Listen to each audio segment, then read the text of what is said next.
It's chillingly cold in the eternal darkness that is winter in Alaska. Between the snow-covered branches on the evergreen trees deep in the wilderness, miles from civilization, the hunter lowers his bow and aims at his prey. Preparing for his next trophy kill to mount on his wall, his fingers tremble, then steady, ready. A swift swoosh of the arrow pierces through the night, hitting below its neck. He only needs the head anyway. This Jane Doe will look perfect next to his prized ram.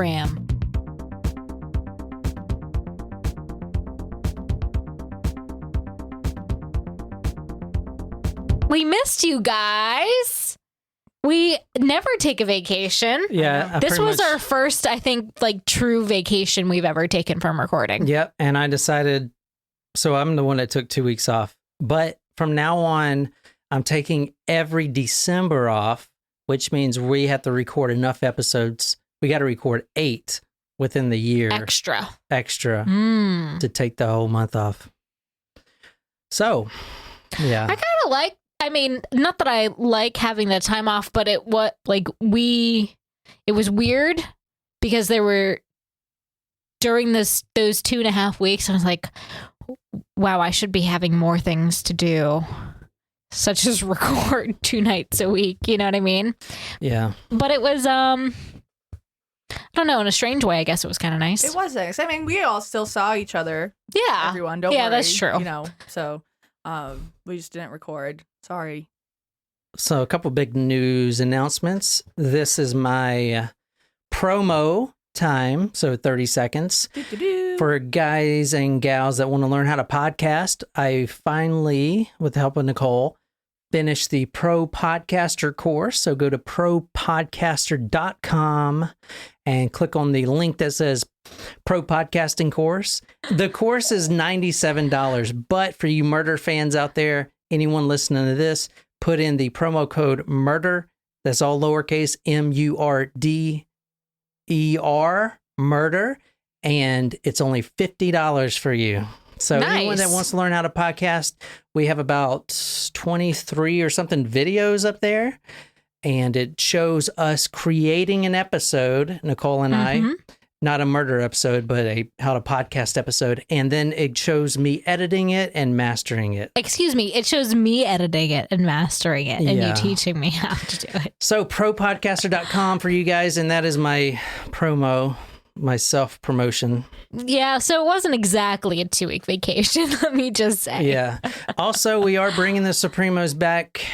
We decided to bring it back, and what I'm going to do is I'm going to start taking episodes off because we got way too many episodes on there right now. So I'm going to start with the first 50. I'm taking them off. Not only that, when we record at Jen's house every Wednesday, we're also going to record it, but I'm not going to put those on YouTube as of now, or I may put them on YouTube for a few days and then take them off. I haven't really decided, but for the Supremos, you'll get all the old episodes, everything ad-free, completely ad-free, and you'll get all the videos, even the ones that are not going to be on YouTube. So even the ones of me and Jen finding that bicycle. So talkmurder.com/join. It feels good to say that again. Yes. It is $6.66 a month, or I am doing a lifetime membership because I like lifetime memberships, which would be $100, I think. So go to talkmurder.com/join, $6.66 a month for all of those videos and episodes. So thank you so much. Love it. You know what? We should get a refund year on our 29th year because most of it for us was spent in 2020. Oh my God, you guys are 30. No, I'm not Jen 30. is not. I still Jen have is some not. time. I still have some time. Surprise shots. Surprise shots. We don't know what they are because they're a surprise. Cheers. Cheers. Happy 2021. Oh, no way, dude. Oh, yes. Way to start it Cheers. off.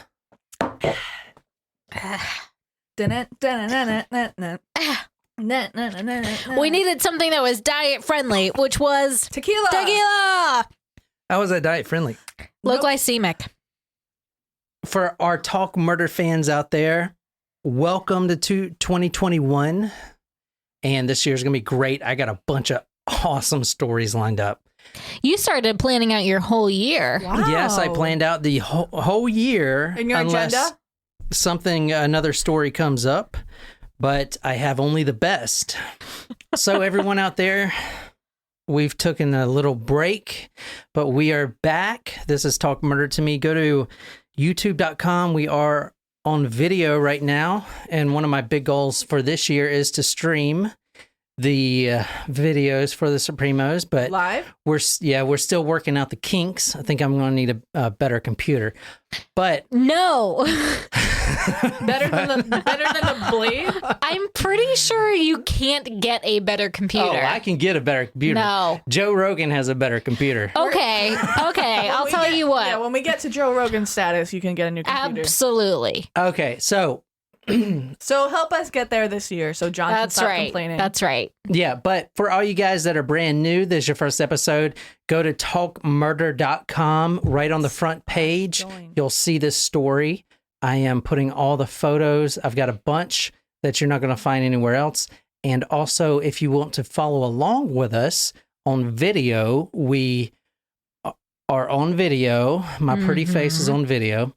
And that is YouTube. It's only John's pretty face. Let's be clear. And that is You well. don't- There's you don't there's really two wanna other see- faces here too. wanna see these faces. It's only John's pretty face.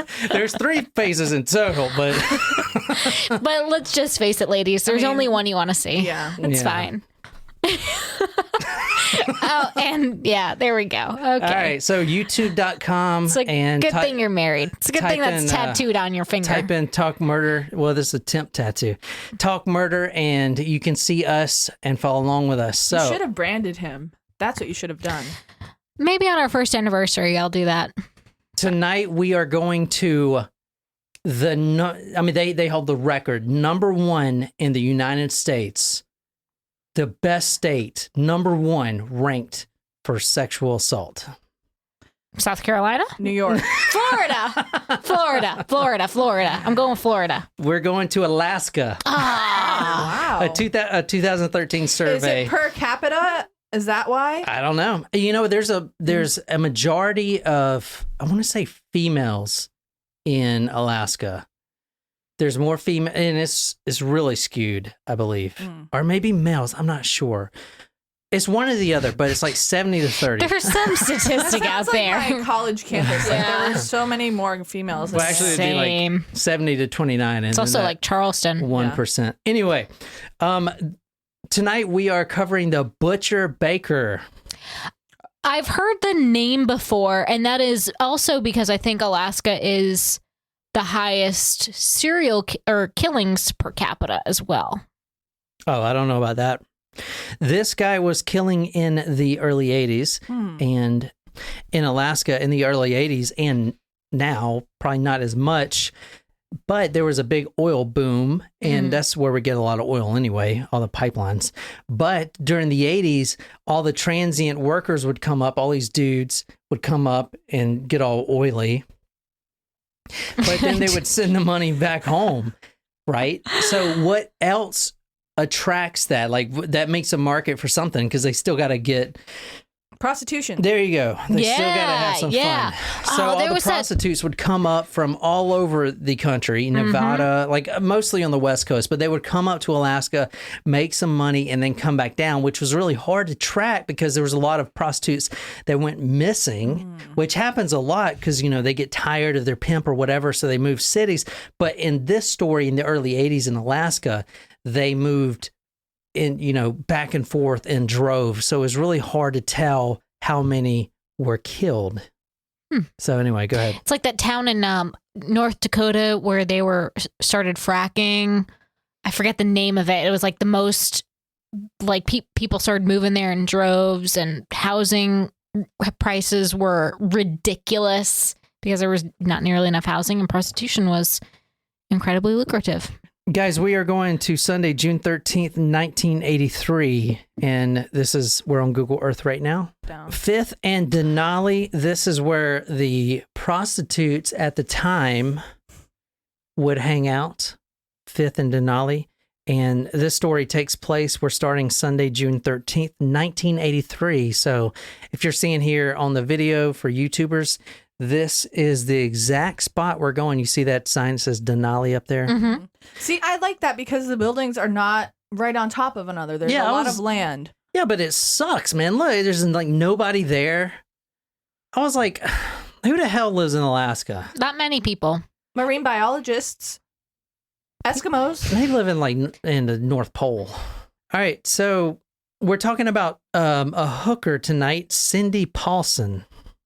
And this is her right here. And our pictures are in the background for some reason. That's Cindy Paulson. Hi, Cindy. And Can't answer you. I know. I just felt like I had to say something. she actually survived. Wow. Oh, well, hey. Going back to that Fifth and Denali, she's working. She's a 17-year-old prostitute, and a car pulls up to her. She's seen this car before, and she's seen this guy before. He actually came up to her once before, a couple days ago, and offered her a date, okay, to meet at another time, and she missed it. Anyway, he comes back where she's working, and then they leave together. All right. Now, this is actually her voice speaking right now. It's really hard to hear, so I will narrate a little bit. My telephone number and asked him to call me. And he had called me, and I slept through it when I was supposed to meet him. So the next day, which was Sunday, I was on corner 5th and Denali, and the gentleman here rode by and pulled in the parking lot and offered me, I got in the car voluntarily and was talking with this man, and he offered me $200 for a blowjob in the car. $200? Fine, no problem. And we pulled over to the side by the side of the house, and I proceeded to give him a blowjob. And after I had got the condom on, I kept doing it, and then he kept throwing around my neck, like he was just tripping, playing around with my neck and my necklaces.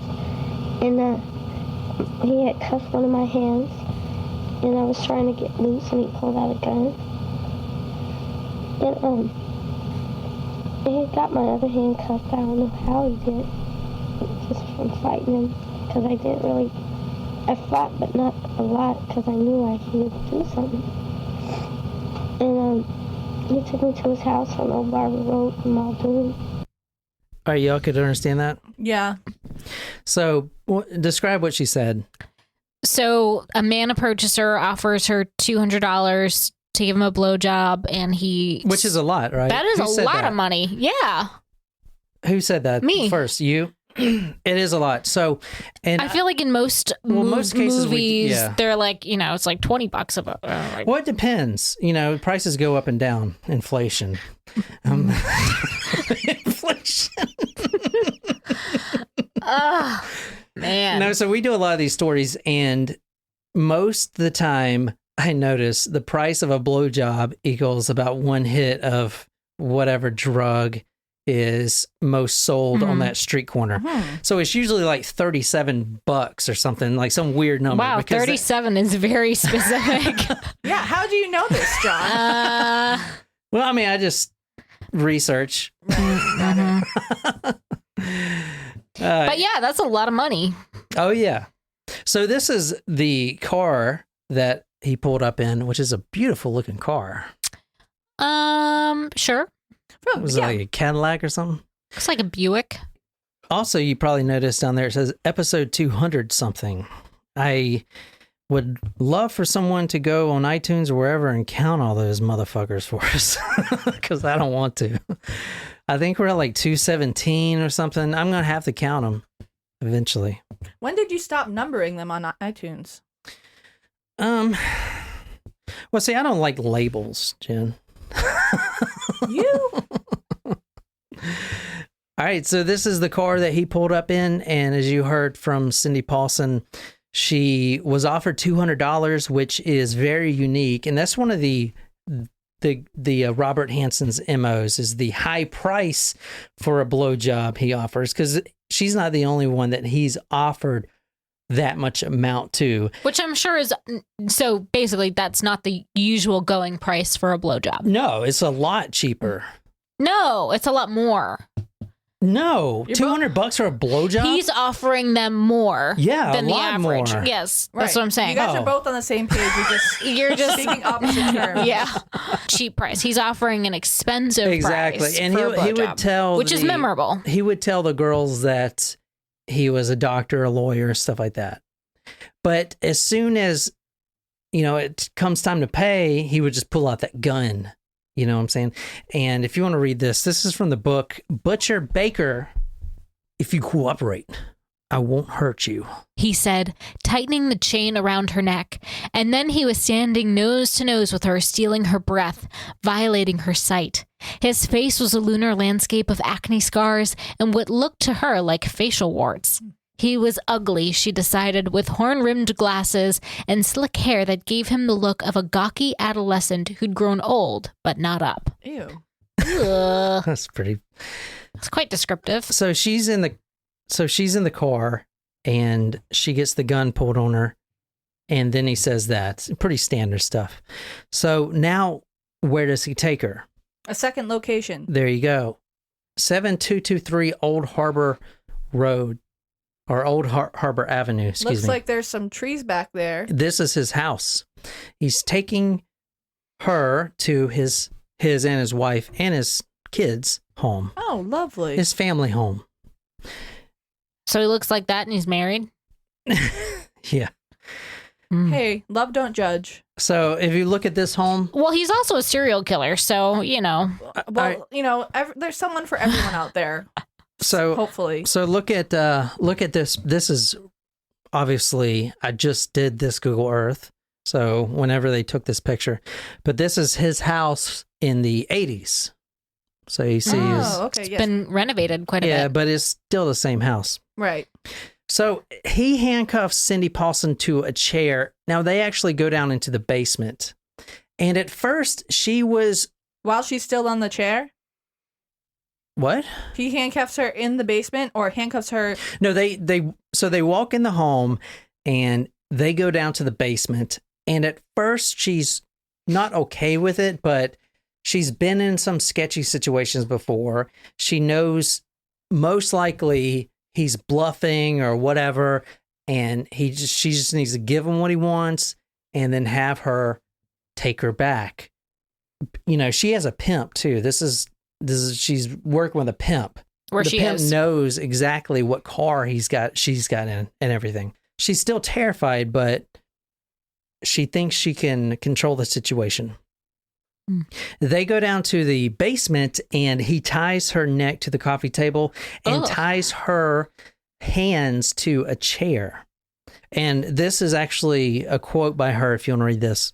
And I was on my period at the time and had a tampon in my womb, and he had sex with me with no rubber. And then he kept telling me, calm, if I would be okay, he wouldn't hurt me.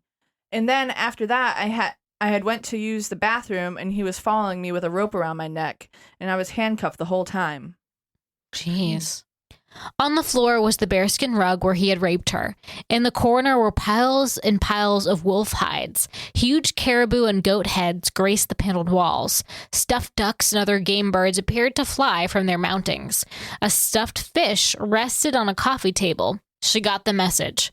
This guy liked to kill things. So this is Jen's house right here. Can you describe that for our podcast listeners? Oh, there's so many animals. There's taxidermy. Yeah. It's like a taxidermy outlet. Yeah. Well, those are rams. It's like Norman Bates's little office. What? Norman Bates? From Psycho? Yeah, from Psycho. Remember he had taxidermy stuff You guys watch in Psycho there? without me? No, he did not. Yes, he did. In his office and on Wall Street? What are you talking about? When did you watch Oh, Psycho? Norman Bates. You're talking about Psycho. I was thinking about Yeah. something else. American Psycho? Yeah, so Yeah, we watched it around Halloween time, remember? So this is actually his house. This is where it happened, and there's a sheep all the way to the right. You see that sheep? This is where she was tied up. So there's a pool table in the home, as well as a foosball table. And she was actually tied up. I don't know if you can see that, but it was the back of a chair. You see the spokes coming up? Mhm. So that is the Butcher Baker home. Go to talkmore.com to see those pictures. And this is a quote from her. All I want is to go home to my mom. She pleaded. I won't tell nobody. Just let me go home. Don't worry about it, he told her, doing his best to sound reassuring. Everything's going to be okay. I'm not going to hurt you. Oh, shoot, that was... Sorry. Okay. Everything's going to be okay. I'm not going to hurt you. I hope not. Hey, I've brought 7 other girls here. Usually I like to keep them a week, but I really like you, so I'm going to treat you special. Creepy. He tells her he's going to take her to his private cabin. And this is the private cabin. We're on Google Earth right now, so he's going to take her to a third location. a third location. Now she knows if she goes to a private cabin, then that's it. Yeah. So he takes her here, a Merrifield Drive, which is what? An airport. An airport. So she knows if she gets on that plane, he's got his own private plane. Then Is he rich? Well, I'll get to that. He's not rich, but he's got his own plane. A lot of people have their own plane. Yeah, I know people that have their own plane. It's not like a Lear jet. I'm talking about a little Yeah, but rinky-dink pea- little. pea fuel shooter costs a type of lot. thing. It's a hobby. So this is the airport right here. So she knows if she goes into that plane, she's dead. What you're looking at now is his airplane. It's a Super Cub aircraft, tail number BJZ775. Now, on the aircraft, they notice he painted very tiny numbers on the aircraft, because they have to have tail numbers. But his was really tiny, and they weren't in regulation. So it was so that he couldn't be identified. And so the tower can't spot him, and he would intentionally fly about a mile above the tower, so they would have to use binoculars if they really wanted to see his tail number, but he would give them a fake tail number anyway, and they would just write it down. There was no checks. Right. But he wasn't not electronic at this point in time. He wasn't supposed to be flying because the FAA had restrictions on someone flying if they were on regular doses of lithium and had a manic depressant disorder like Robert Hansen did. Otherwise known as bipolar disorder. So if she got on that plane, she knew she was dead.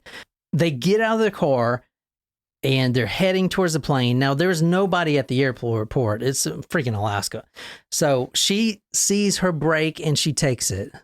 The driver's door had been left ajar, and Kitty watched him go back and forth, waiting for her chance. I'm gonna go for it, motherfucker. She told herself, building up her resolve. Peeking through the crack, she waited until she could see only his legs. Now. She looked back for just a second. He was coming after her with a gun. I'm gonna get you, he yelled. His short legs were pounding as fast as they could. So she books it, man. She just says, screw it, I'm out. And literally, this is just like a movie. She runs through the airport. Now, there's no one there. It's a small private little airport. Into traffic, and a trucker almost hits her and saves her life. Wow. Because the trucker's like, get in. Kind of like a Texas Chainsaw Massacre when he runs out, the old one, he's like, and the truck, and, almost, it's literally like cliche the movie, man. Okay, so this is the airport you're looking at now. They're at the driveway of the airport, and you see up towards the screen there, and I'm showing them a picture of Google Earth. She runs through that whole thing, and that little pen up there, the red one, the Mush Inn Motel, that's where she was staying, and her pimp was staying. She books it, almost gets hit by a big ass semi truck, and Bob Hansen's right behind her with a pistol, and the truck driver is like, get the fuck in, and then they drive all the way to the hotel where her pimp is, and she jumps out. And the pimp actually, it's funny. Let me just read a line from the pimp. This is really funny. Is the pimp like, now I'm after this guy for revenge? This would make a great movie. Okay, so here's what the pimp says. But Kitty, now they call her Kitty in here, but Kitty couldn't stop crying. The pimp grabbed her and slapped her. It didn't do any good.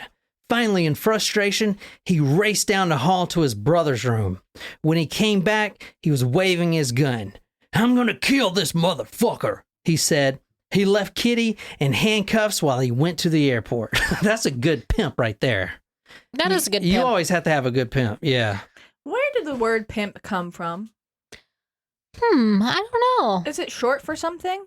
It's a good question. I have no idea. Never thought of it. I don't know. I do want to do the story of Pimp Iceberg Slim.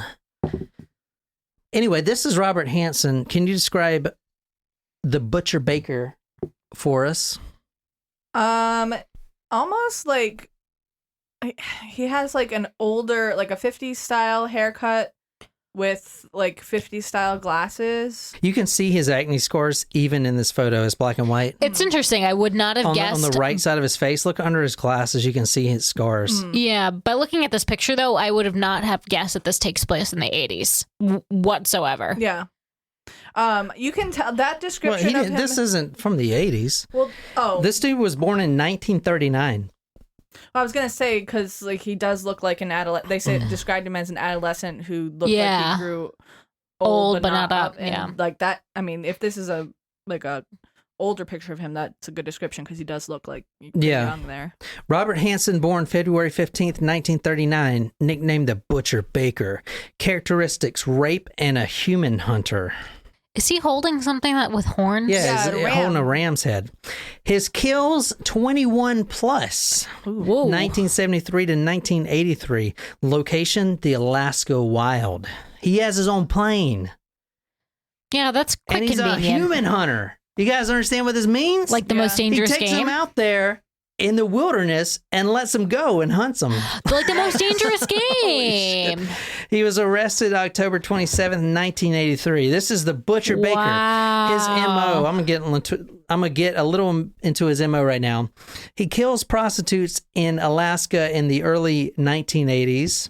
And I mean, he did kill before that, but this is when he really ramped it up. Wow. So he would he would take them to the plane, drop them in the wilderness, and then hunt them.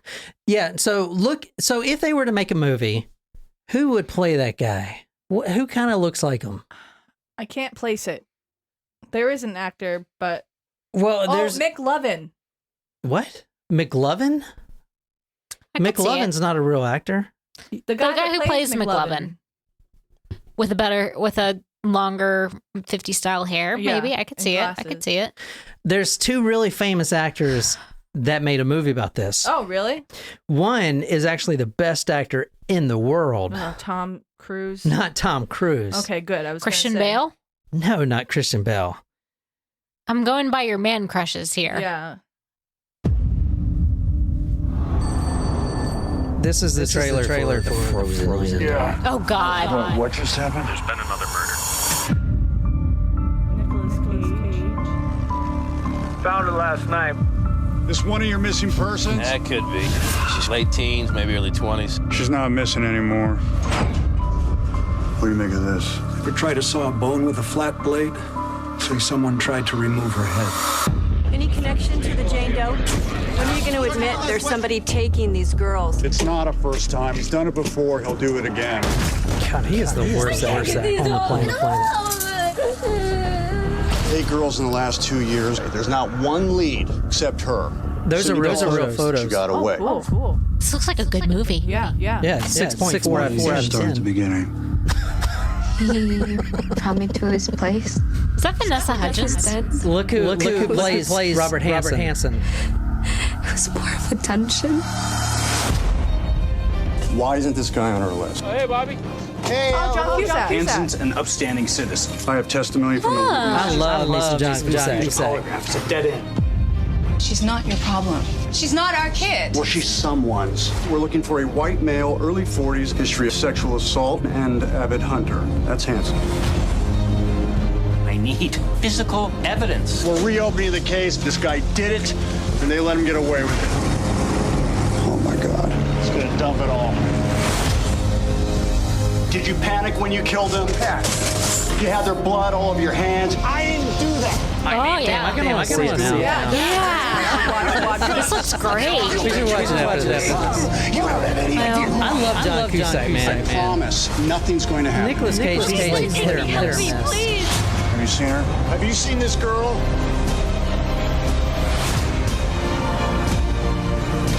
Oh, that's what's her name? Vanessa Hudgens. Stop. And we know who he is. Drop the gun! The frozen ground. Oh, wow. Have you ever seen anybody do anything like this before? So this is some more about his MO. This is the type of girls that he picked up. All between 5'4" and 5'7", Oh, I'm safe. weighing from 100 to 125 pounds. Because what safe. you're 130, right? I wish. How much are you? You don't ask a woman what she weighs. Yeah, this is now on video. Really? Why not? You just don't. Just don't talk to me after we get through our diet phase, and I will be within those parameters. I was at one point in time. I am not right now. What are most women? The last time Like 90? There's Or I don't know. I don't know this stuff. do your research then. All your research that you say you do. a 90-pound woman at my height would be deathly ill. Yeah. Like anorexic, you would see all of my ribs In and your my spine. spine. That's hot. Ew. The last time I was within these parameters, between 5'4", 5'7", and from 100 and 125 pounds, I think I was probably in 5th grade. I'm 210. I need to lose some weight. I'm proud of you for being brave enough to share that. I don't give a fuck. Well, I am not sharing. I mean, it's all muscles, though. Muscle and penile girth. All had at one time or another worked as topless dancers in Anchorage. All had made big money dates with a stranger before disappearing, and all were presumed dead at the hand of the Anchorage killer. This is Maybe. where a lot of them worked, right here at the Kit Kat Club. That's a fun name. Yeah, it is a fun name. Give me a break. So this is the Kit Kat Club. No, if I was to, I don't know. I didn't think about it. No, we were seriously going to open up a bikini coffee drive-in bar, like the coffee stand. Oh yeah, I've heard those are very lucrative. Yeah. There's a lot of them out in We actually looked Washington. into the permits and stuff, but you can't get a permit in South Carolina to do that. A coffee stand? Yeah, so a coffee stand, Like and then the they're- girls wear bikinis. They're like little espresso shacks. I've seen one yeah. here Yeah, where it's yeah, like very, very tiny, like the we saw size one of this when we were room. in the RV one time Yeah. too. Yes, But they're I like the wanted to size of make this like room, but smaller. Hooters in the coffee thing or whatever, because that's what would make money. Like there are not those, topless, yeah. but like a There's ones bikini where girls bar. wear like bathing suits and they Really? serve coffee in them. Yeah, Interesting. there's a lot of them out in Washington. In one of the last episodes of Letterkenny that I watched, they were talking about a gay Hooters, like making a gay Hooters. A Gooters. Gooters. I'd love that. I think you guys would like that show. We're gonna have to find something after we finish watching all 20 seasons of Family Guy. All right. Here's his victims. This is some. Now, no one knows how many people he's killed, but At least 21. 21 plus is the number. So obviously, this isn't all of the victims right here. And a lot of them you see had to be facial reconstructed Ooh. because when they found the bodies, this is in Alaska. And what's in Alaska? Snow, bears. Well, not snow, but bears and wolves and tigers and freaking I don't think tigers live there. octopuses. Could be Siberian, maybe. Maybe. I mean, I don't know. all kinds of stuff will live there. Black bears, Seals. blue bears, seals. So these are some of the victims right here. Let me show you where he worked. He works right down the street from 5th and Denali, where he picked up all these girls, which is just surprising because a lot of them didn't know who he was, even though he was a really prominent businessman in the area. Was that 828 5th Avenue? And the author of the book said that he actually drove the route and it took him 7 minutes. So that spot right there where it says Food Mart is where he used to work. Okay. Was he the baker at the Food Mart, as Jen had predicted? Hansen. Oh, he was owned a it. baker. Yeah, he owned the baker. And in the movie, the Nicolas Cage movie, I should have put the picture in here, but they have a picture, like they recreated this. Oh, cool. Yeah, I should have put that in there. But yeah, this is the bakery. He was a baker and he owned his own shop, and he was a pretty prominent businessman. He worked right down the street. Now, he was a first child growing up. His dad taught him how to bake. He was also a baker. And his dad was extremely demanding and never satisfied. And Robert tried everything in his power to please his dad, but he never could. Robert also suffered from really bad acne. And I actually have a recording of him, and I'll put those on talkmurder.com. And I got them from the author's blog. He blogs about this case, and he just wrote this book, which The Butcher Baker is a really good book. I enjoyed it thoroughly. It's a page turner, really great book. So be sure to check that out. But he's got all the tape recorded conversations of Robert Hansen, which we're gonna hear in a little bit. But he had really bad acne growing up, and he was, as he puts it, a loser in school growing up, and he was always bullied. He also had a really bad stuttering problem. And in fact, in his interviews, he stutters like really bad. He said the lithium actually helped him get over the stuttering. When I was in school, he said, I used to stutter so bad that I wouldn't even answer a question, even if the teacher called on me. It didn't matter if I knew the answer or not. People used to make fun of me all the time, he said. I used to run away from people and avoid them rather than try to have a conversation. And now he hunts them down? Interesting. Revenge? So he wasn't actually born in Alaska. He moved to Alaska. Oh. He wanted to be in the wilderness, but try to guess where he was born. This is the town. This is like the welcome sign of the town. And the town is about 700 or 1,700 people. This is what you see when you first enter the town. Whoa. I'm going to say Oklahoma. I'm going to say New Mexico. No, he meets his wife, Darla, and Darla was really shocked that her hubby was out killing a bunch of prostitutes, but they meet in the same town of Pocahontas, Iowa. Oh. And then he moves to Alaska. He just ups and moves to Alaska, moves her, the kids, everything, just up to Alaska. And let me go back to his room right quick. There's his house, because I want to talk about his hunting. He was an expert bow hunter. You know, I mean, I'm not so bad myself, but. How many arrows have you lost lately? None. That's good. That's zero. That's one less than the golf club that the last I one I shot is sticking out of your dog out there. Oh shit! Oh my god, that's terrible! Why would you say that? Oh my god! I am a victim of your torture enough. Please leave Murphy out of this. God, poor dog. Holy shit! All right, so he's getting tortured enough by our dog. He is. Poor thing. He's gonna have PTSD. Like pretty soon. Like if your dogs aren't triggers enough, like he might see you as a trigger, John. Whatever. We'll have PTSD together. It's fine. Oh, that's sweet. All right, this guy was an expert hunter. Several bow and arrow records. The top mark, whatever that means, for the biggest ram, and these are world records. Okay. Oh, wow. He had the world record. Yeah, he had the top ram with a 42-inch horns. I don't know. I think it's that one up there. The left. Look at that thing. All the horns all curly. Yeah. That's pretty Those crazy. things aren't even deadly anymore, aren't they? Shouldn't they be straight? Don't you? If you're a ram, don't you poke with them? You lock. Oh, you headbutt? Yeah. Man, can you imagine running into that that beast? You wouldn't survive. Mm-mm. Yeah, I would. No, I don't think I would do so. a flying sidekick right to his balls. Okay. He's coming at you with his head. How is that gonna work? Like that doesn't. I would also headbutt him. Yeah. I would explode. Yeah. He would was not advised. He was second in the world for killing a big caribou. Jeez. Caribou coffee. Yeah, like the coffee. He was 12th in the world for killing a mountain goat. I was like, who the fuck is shooting mountain goats? Did you guys know that caribou is the same animal as reindeer? I did not. I thought it was a moose.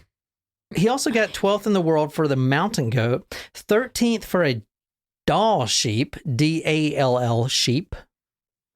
I don't know, don't ask me.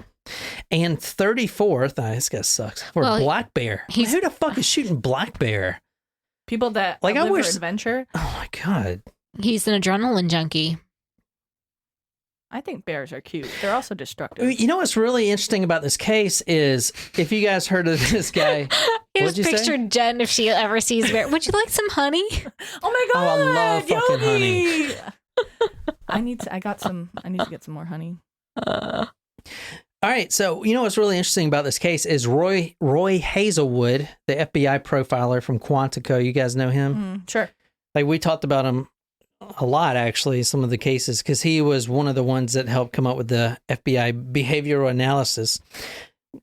Before this guy was even caught, before they even really knew there was a serial killer, they sent the information about this guy, a very little amount of information, to Roy Hazelwood, which is an expert in the field. He's written a billion books on the subject. But anyway, he says, quote, "From the stuff you sent us, we are," well, this is what FBI sent back to him.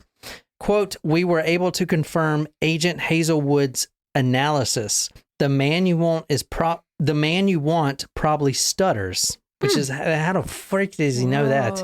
I mean, so basically the cops here, including one of the guys that wrote this book, they sent him a very little information about, there's this guy and he's picking up prostitutes. He's offering them a lot of money, and he's, we think he's dumping them in the Alaska wilderness type of thing. And he's like, that's enough information. Let me come back to you. And he says, "The man you want probably stutters, is likely an excellent hunter. His wife is probably religious and totally aware of her husband's, not totally aware of her husband's activities," which his wife was extremely religious, and she was like one of the top people in the church. She was very church going. So I don't know how he got all this stuff. And he's obviously an excellent hunter. He's known as a good provider and a hardworking businessman. That's correct. He provided well for his family, and he's a businessman. He's successful, or at least we wouldn't be surprised if he is. I mean, that's like perfect, man. These guys are mind readers. You know what's crazy is it's almost like fortune telling. I would almost want them to have profile me. What words are they gonna use to describe me? How would they describe us? All right, so let's talk about some of the victims that actually got away. This is how we know his MO when he confronts the women. If you want to read this is a prostitute named Robin Patterson. She had been kidnapped at gunpoint from the parking lot of a sleazy cafe frequented by street people. Bound with her hands behind her back by big leather shoelaces, she was driven to a remote spot where her John asked if he could rip her bra off. She then was made to strip down to her bra and panties so she couldn't escape. They drove deep into the Kenai where they found a motel and had sex. His penis was shaped funny, Robin told Gilmore. Like it was deformed or something. It was short but very large around. Which, ew. Penis size doesn't matter anyway, right? I don't know. It was shaped funny. Yeah, it's got the Pyrenees disease, where it's like a banana. That's not what it says. It says it was short but very large around, like a Coke can. Ew. A Coke can. Or like one of these mason jars. Ew. I don't know. Nasty. Well, maybe he's a grower, not a shower. Wouldn't he have grown in this instance? I don't know. I don't know. It's cold in Alaska. What the hell? They're inside. Yeah. Here's another one. Hansen pulled a gun on a woman, drove her to Chugach State Park, raped her, performed cunnilingus on her, and forced her to perform fellatio. If you don't do what I say, I'll kill you. He told her. He bound her wrists, then told her that he worked the pipeline and that he was raping women in the Anchorage area and that he had a friend who worked on the pipeline who was also raping women. You won't be a good witness against me anyway, he told her. Because you're a nude dancer and a prostitute. So actually, he's a successful businessman, and he did have a few other businessmen that were very successful in the town as well, and they all stuck up for each other. So a lot of his alibis, even though they were false, they were backed up by some of the other prominent members of society. Because they were also raping women? There you go. Yeah. No, good old boys club. Yeah. Good old boys, yeah. Legit. Oh, I wanted to point out, I read, so he was talking, because, and I'll upload this to talkmurder.com, but it's the whole confession in written form. And when you see that he was getting oral sex, he said he only got oral sex, which is a lie because he obviously raped a bunch of girls. Mm-hmm. But he said his, since his wife didn't know that he was doing all this, he said that the reason he likes oral sex from a prostitute is because he doesn't want to degrade his wife and put her down to that level of giving him oral sex. Does that make sense? So his wife never gave him oral sex. Exactly. Because that would be degrading. So he talks about prostitutes, like, for instance, the cops are talking to him and after he's caught, and he says, wait, I can't rape a prostitute. Like, that's what he said. You know, he talks like that. They're lower class than him. That's pretty much how he views them. That's what they're there for, kind of a thing. Yeah. So the FBI did get involved a little bit with the profile, and this is really interesting. They said that he thinks about killing 24/7, which is really interesting because his day of being a baker and being the family man and all this stuff, he's just going through the motions. But what he really is doing in his head is thinking about all the killing he wants to do. So that's kind of interesting to hear that perspective.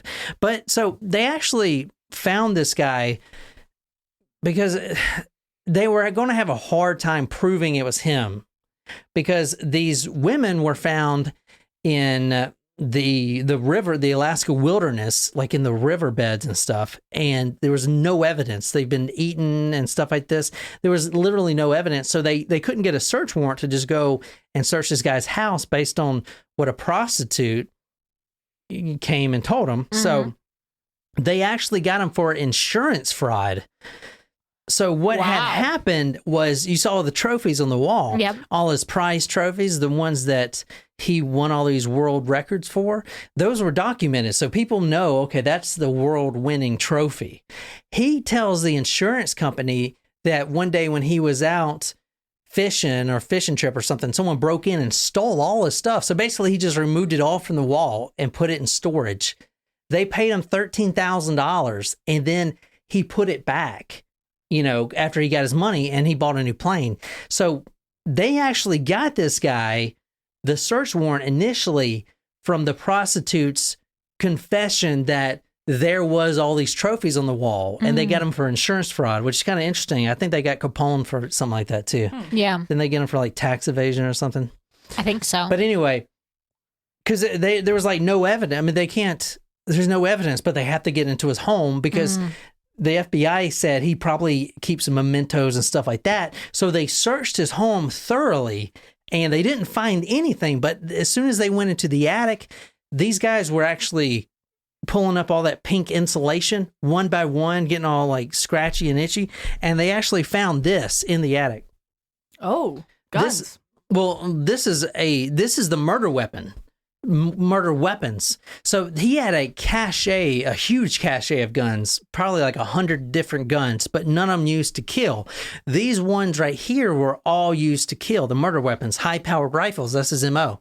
And not only that was in there, but he also had necklaces and everything else. But the most important thing they found, which really nailed the coffin down, was this. An aviation map with 21 X marks on it. So he actually, what do you think the X marks are? Where he killed them or where he dropped them. Every one of those X marks up there had a body right where the map was. That's how they really got him, because, I mean, he was hiding this in his attic too. Wow. And after they presented him with that evidence, he confessed and everything. But basically his MO is this. He would get prostitutes, and he would never get them right off the street. He would always, and this is really interesting because if you think of the Green River Killer, he would just go pick them up and then take them back and kill them. This guy, he would make dates with them. Let's meet for lunch or breakfast or dinner or something the next day or you know, a week from now. And he would make this long-term plan with them so no one sees that girl going in his truck right there and then him driving off. Does that make sense? So that was really smart that he did that. And no one's ever done that I've covered before. But that was one of his MOs. And not only that, he had the money, you know, it's like $200, $300 for a blowjob type of thing. He would get these women, and when his wife was out of town, take them back to the family home, chain them up, torture them there, and then get in his private airplane. And the whole time he was saying, hey, I'm just going to keep you for a week. We're going to go to my private cabin, which apparently he doesn't own a private cabin. There was no cabin. So when he says, let's go to the cabin, that means I'm going to take you out in the wilderness and hunt you down. I'm going to let you go and then, you know, let you go. In fact, one of the women he did let go, and he just didn't track her down, and she was found frozen. Oh, wow. But anyway, this is the headline from the Sun, if you want to read this. Did anyone ever survive that point of dropping? No. If you get into the plane, you're done. The plane is, I mean, because out in the Alaskan wilderness, man, there's nobody out there. I mean, you're done.